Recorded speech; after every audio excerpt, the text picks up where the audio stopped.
if I find him and I don't find the others, I'm not going to be happy. I'm not going to be complete.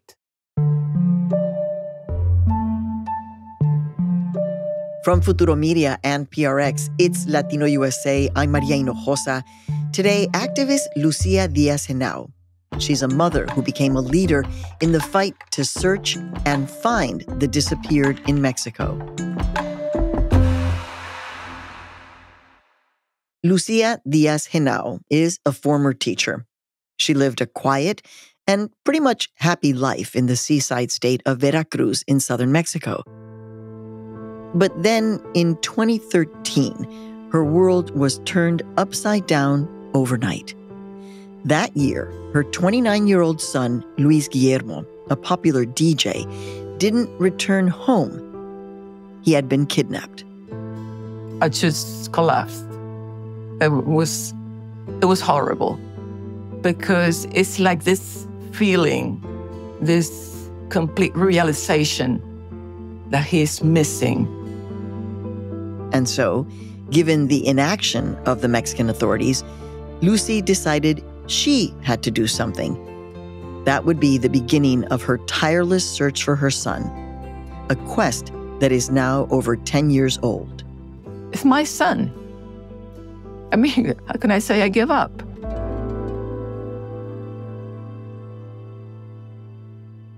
As drug-related violence grew in Veracruz and the rest of Mexico, kidnappings became more and more frequent. In 2013, the year Luis Guillermo went missing, 600 people disappeared in the state of Veracruz, and close to 18,000 disappeared in all of Mexico. Soon, Lucy would meet other mothers just like her. They considered themselves fighters looking for their disappeared children. Amid their shared suffering, they formed a group. They called it Solecito, which means a little son in Spanish. When you're looking for something or for somebody, you need a lot of light. So I said, so the sun is the symbol of light. What happened next seems pretty much impossible to believe, but it's true. These mothers started to dig, literally digging, doing the jobs of archaeologists and forensics in their search for their children. In 2016, they discovered what turned out to be one of the biggest mass graves in all of Latin America, Colinas de Santa Fe, located in the state of Veracruz. Over the next few years, Solecito became an inspiration to others outside of Mexico, families also looking for their missing loved ones. In this episode, Lucía tells us about her continuous efforts to find her son and how she's built a community of mothers of disappeared children. Here's our conversation.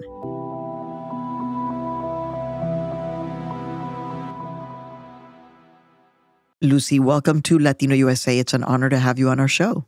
Thank you so much. It's a very good opportunity for me to get the word out of the missing cases in Mexico. Lucy, let's go back to before you became an activist, because you had another life. You're living in Veracruz. Just kind of paint the picture. What was your daily life like? I had began to live a quiet life, traveling with my husband because he's a sea captain, so he has to travel very much.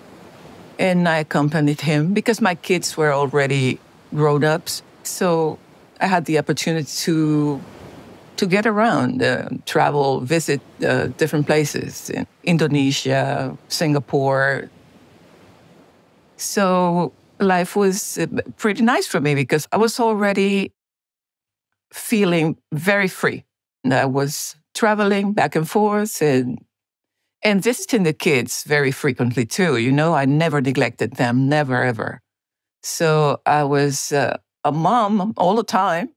So then, and I know this is hard, Lucy, and I know that you've done this before, but it's not easy to even have to ask this question because on June 28th of 2013, that's the day that everything changed. This kind of joyful life of journeys, it comes to an end because it's on that day that your son, his full name is Luis Guillermo Lagunes Diaz, disappears. Yeah. It's in Veracruz. And at that time in 2013, Veracruz, which is normally not known as a state of a lot of violence, but at this time, Veracruz and frankly, Mexico in general, the violence was really on the uptick in a way that it was drawing a lot of attention. 31 bodies have now been confirmed in the eastern Gulf Coast state of Veracruz. That's a state that has been plagued by drug-related violence. So can you tell us what happened on June 28th, 2013? Well, actually, it happened kind of slowly for me because I didn't find out the first day. Because when he was working, I tried to not interfere. But his girlfriend started calling me, sending me messages and stuff, like she couldn't reach him and she had no idea who he was. In a couple of days, all the alarms went off. And that's when I started to get really worried. I called his friends, people that worked for him, and they said that he was all right, not to worry, that he would call me. But there was this feeling, this, like a gut feeling. So you called his friends, you're getting desperate now, and they're telling you, no te preocupes, él va a estar bien, like he's okay, like don't worry. It's not that they knew where he was. They were just saying the normal thing. He's out visiting somebody or his phone has lost battery. Is that kind of what they were saying to you? They said that he was working at a place where he didn't have any signal. He was working in one hacienda. But then I knew that not that many days would go by and my son wouldn't reach me because he knew that I would get crazy. It turns out that the people who worked for him were involved in his kidnapping. Oh, my God. So this is no mystery. This is not, it's not something they were doing to protect me. They were just stalling for time.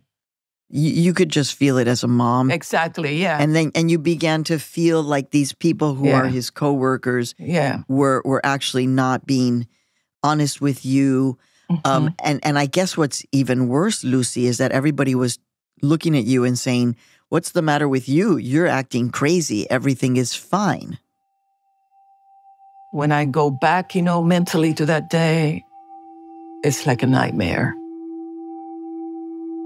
And I can hear it in your voice. It's like you're right back there. Yeah. In your bedroom, unable to get out of bed, collapsing, total mental exhaustion and sadness. At some point, Lucy, in this trajectory, something clicks for you. You probably had already seen many mothers in Mexico que lloran y están desesperadas, just crying. But not all of them stand up and say, you know what? I need to fight. I need to do something. I cannot just sit here and wait. Do you remember when that moment happened for you? Yeah, like I went to see the authorities and I took a good look at the police that were in charge of the investigation. I noticed, I said, these are not the kind of people that I trust with something like my son. I said, I got to do something. And then I started meeting other people who were going through the same situation.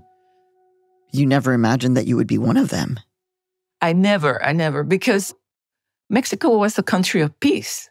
But then they declare war all of a sudden. And Veracruz was completely taken over by violence and insecurity. More violence in Mexico, but on a worrying scale. 35 bodies dumped underneath a bridge in eastern Mexico. Veracruz was a quiet port city. Now dead men and women are dumped near shopping centres. But my son was not a very rich person that I thought would be a good candidate for a kidnapping. He was a very successful businessman at 29. And that's when they saw they would make some money out of him. And they did. Well, how did you decide exactly what to do in those first days of beginning to take some sort of action? It's just knowing that my son needed me and that I wouldn't let him down. That was easy for me to decide because I knew there was no choice. I had to stand up and do something. I was in a terrible depression. I was sick. I was so weak with crying and going all over, different places, different agencies, going from one place to it was madness, and my heart was completely broken. But at that time, I just wanted to die. I wanted to lay down and just die. But I figured, who's going to look for my son? And I got up and started fighting. Lucy, I really want to thank you for being so honest with me, because you don't ever get over a trauma like this. No. You can live day to day and find a way to laugh, but you never can get over this. It's been 10 years, and just hearing you talk about this, I'm right there with you in your sadness and just the kind of craziness of going from one Mexican institution to another, trying to find answers. At some point, these become the initial efforts to turn your particular rage, and now with other people just like you, into something that was organized. I think you started by, creating a WhatsApp group? Yeah, that's the way it started. Technology can do wonders, because I started meeting people that were undergoing my same situation, or even worse, because some of those moms had little children and they didn't have a lot of time to go around. I had like a moral obligation to help them too. I have a college education and I know what to say to the authorities. Some of them don't even know how to start, placing a file or anything like that. So I said, I need to help them. I need to find not only my son, I need to find them all. Because I'm not going to be satisfied with just finding my son. That's too selfish.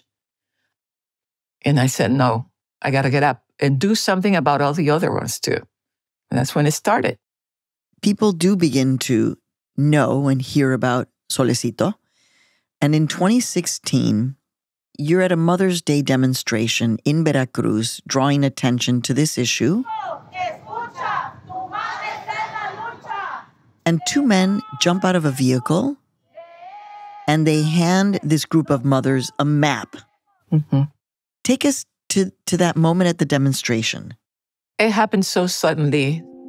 I mean, nobody noticed the two men. We didn't look at their faces because there were so many of us going around and making a lot of noise. And they handed us those copies and they just left. It really happened like in a flash. So when I saw that, I knew immediately because it was very specific. But I didn't want to tell the moms at the moment because that would spoil the strength, the energy of the march. So the next day I told them, look, we have the place now. We know where we're going to start looking. So we were there for 3 years, digging every day. That happened in August of 2016. Is that when you uncovered this grave?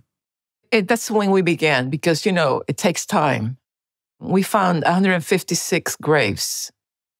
302 bodies were there waiting for us to bring them to the light. Oh, my God. And the authorities had carried out a search over there already, but they didn't do a good job. And how did you, literally dig? How did you later figure out, actually, we can't just dig. We need to come up with a way to see if there's something underground. We're going to use sticks and we're going to use our sense of smell. Yeah. Actually, we took a course in forensics. So they taught us the basics. So they teach us how not to damage the bones. But the actual technique of finding the bodies we learned in Iguala with the people who were looking for the students from Ayotzinapa. Demonstrations in Mexico increased and became violent this weekend as protesters accused the Mexican government of reacting slowly to the disappearance and apparent murders of 43 students who attended a rural teachers' college. And they're the ones who teach you to put the stick into the ground, and depending on the smell that comes out from the stick that you've put into the ground, you'll know whether or not there's a body underneath. We use, it's 2.5 meters, usually, like a pole made of iron. It's one of those construction. Okay. And we have custom made, because we have to place something on top, like a T, so that we can pull it out. We hammer it into the ground completely, all the way in. And we have to be very careful because you don't want to damage or break the bones. And then once we have we picked up the sense of smell, we can make a hole, so we don't have to go around making holes without having any idea. And then most of the times, if we pick up the smell on the pole, it's usually a body. It's kind of a very basic, very primitive kind of technique, but it works. It works for us. Because we tried to use dogs. The dogs didn't work. I think they are overpowered because there were so many. And the dogs didn't pick up anything. It feels, Lucy, that at this point in the journey, it was like we've taken control of our emotions. So now we're unstoppable, because now we're just going to do all of the research, all of the work, all of the data, all of the digging. It feels like there was a turn in the whole story about, as you said, the emotions went to a different place. Yeah, because the pain is there. It's there all the time. But you learn to work around it. And I can tell you, I was not expecting to see what I have seen. So how do you take care of each other? How do you support each other as mothers of the disappeared in Mexico? We are very close. We are sisters because pain is an equalizer. So I try to give them workshops, get people that teach them how to do things that can help them, make a living. But it's a sisterhood. And in the group, for example, we can talk about our missing children all the time. And nobody gets upset, nobody complains, because in their houses, with their families, they cannot talk about them anymore. Because people complain. They say, he's lost, you're never going to see him again, so stop talking about him or her. And they get mad. But with us, we can talk about them all the time. And they are present all the time. It's the one place where we can be ourselves, because that's what we are now. What is at the center of our lives is looking for our loved ones. That's really incredibly powerful, Lucia. So our listeners don't know this, but you're speaking to us from London, where you live these days.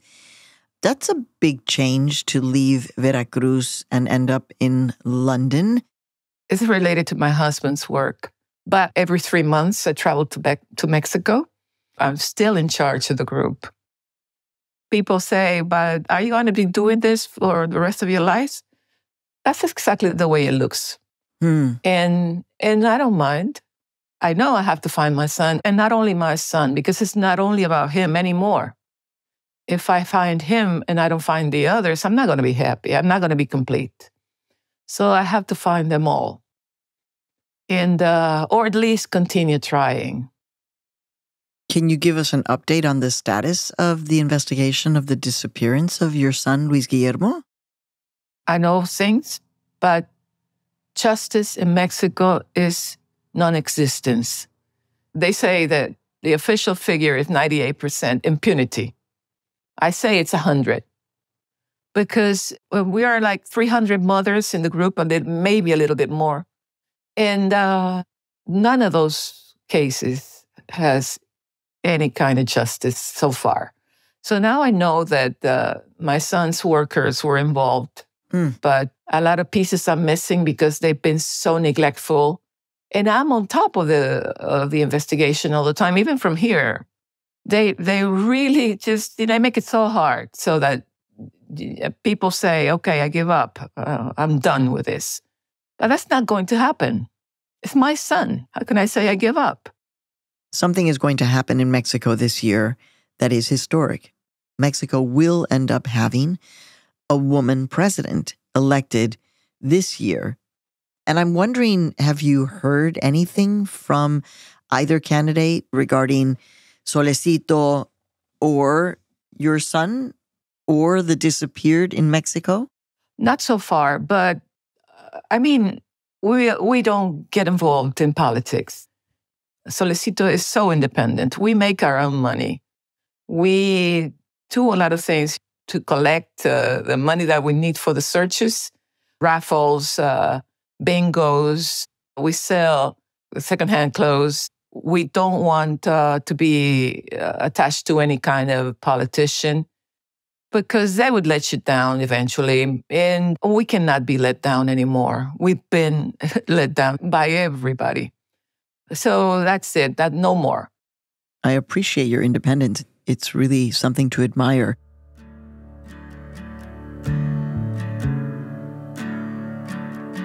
Every May 10th, 10 de Mayo, is Mother's Day in Mexico, no matter what day it ends up.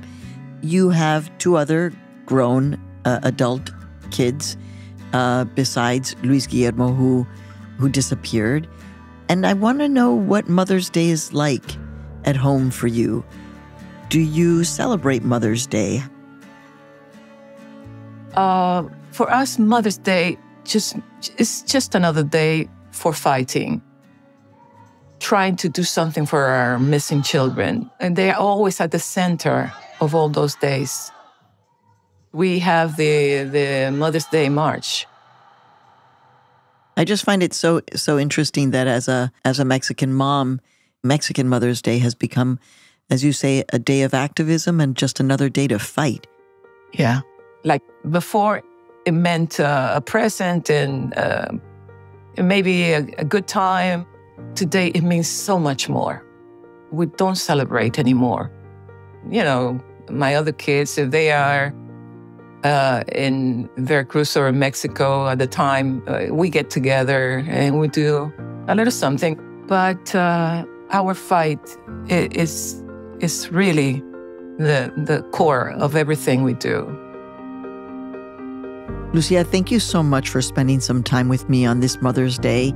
I really appreciate it. Te lo agradezco mucho. And good luck on your search for Luis Guillermo. And you know, congratulations on being a grandma also, because la vida continúa. Muchas gracias, Lucy. Gracias a ti y a todo tu auditorio. Un abrazo.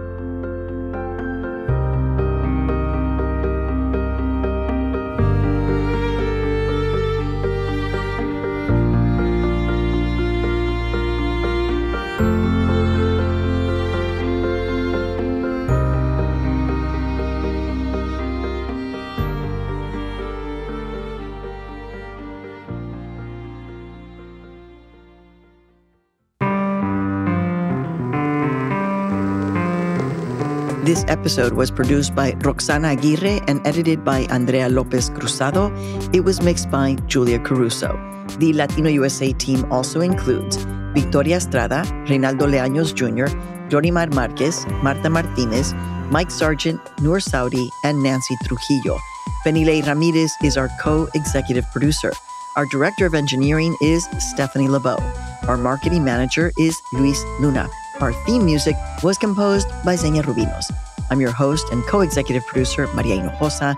Join us again on our next episode. In the meantime, I'll see you on all of our social media, which now includes TikTok, Instagram, YouTube, Twitter, X, all of them. I'll see you there. And remember, no te vayas. Ciao.